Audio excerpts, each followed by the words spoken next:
Also getting some horrific images coming from Israeli television. A reporter in the kibbutz, Kafr Azar, said the Israeli commander who liberated it from Hamas, says they found the bodies of 40 babies, and some of them with their heads cut off. And that's horrible to even say. Horrible pictures. We know that we are dealing with ISIS, with barbaric militants.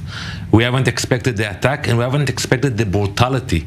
You know, you can fight, but to come to a community, to drag kids from their homes, tie them, and burn them alive. That's what they did, those barbarics. That's something which is beyond imagination. Even ISIS didn't do it to children. What they did to our women that they dragged into Gaza. Those kind of a barbaric behavior, it forces us to understand that we have to fight back. We have to win the war. And by the way, you mentioned the sirens. I'm not worried about the sirens. We can have hundreds of sirens. We're going to have to put our people in shelters, but we're going to go after Hamas. We're going to hunt them down. We're going to eradicate them. Because the pictures we saw, and by the way, it wasn't only the militants of Hamas. They were the ones who were the first to come into our communities. But after them, ordinary people came from Gaza into the communities and committed atrocities. You know, since the days of the Holocaust, we haven't seen such horrible pictures. But I'm talking to some of the soldiers, and they say what they've witnessed as they've been walking through these different houses, these different communities. Babies, their heads cut off. That's what they said. Gunned down, families completely gunned down in their beds.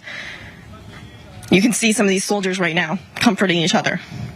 Many of them reserves who jumped into action, leaving their own families behind as well, not knowing the sheer horror that they were about to come to. They say they've never experienced anything like this. This is nothing that anyone could have even imagined when you're walking through here. Baby cribs thrown to the side. Trey, Charlie Hurt here. Amid all of your amazing reporting, one of the most haunting details was your description of these Hamas terrorists going house to house and finding families cowering in safe rooms. And if they couldn't break down the door to get to the families, they would just light the entire house on fire. Do you have any sense of how many people died that way? And is that a tactic that we've ever seen before? So the majority of people were killed when these militants entered these communities along the border. This is a tactic that is unheard of in modern warfare, such an extremist way to slaughter innocent people. They beheaded soldiers. They dragged bodies through the streets of Gaza and then captured people to take into the tunnels underneath the Gaza Strip. A lot of this for the propaganda of the group to inflict that fear into the hearts and minds of the Israeli people.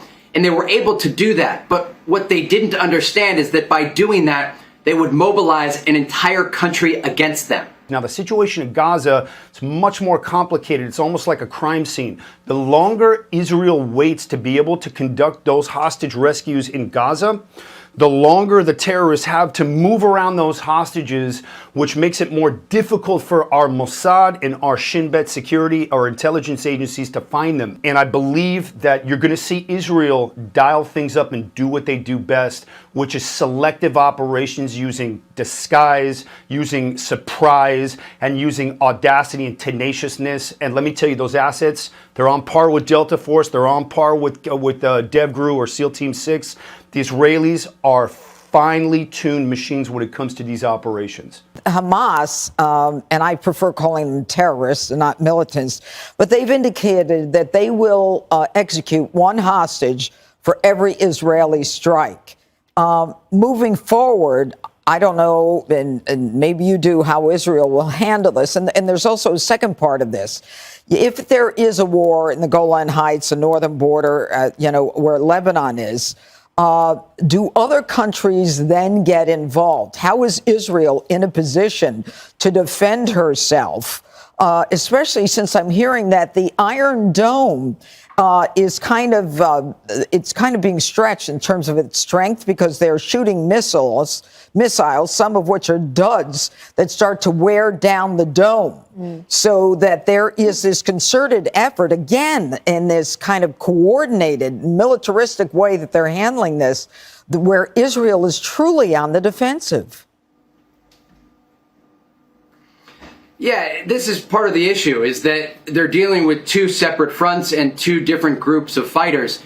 And already today, Hezbollah militants tried to cross into Israel and were engaged in a firefight with the Israelis. So there is an understanding that if this multi-front war erupts at the level that Israel believes it could drag the entire region into this fight. And when it comes to other countries' involvement, it's part of the reason the United States is moving an aircraft carrier closer to Israel. They want to send a message to Hamas, Islamic Jihad, and Hezbollah that Israel has support from its allies. And that's really a critical part of this story as things develop here in southern Israel. We are willing to do whatever is necessary to fight back and to eradicate evil. We are fighting pure evil.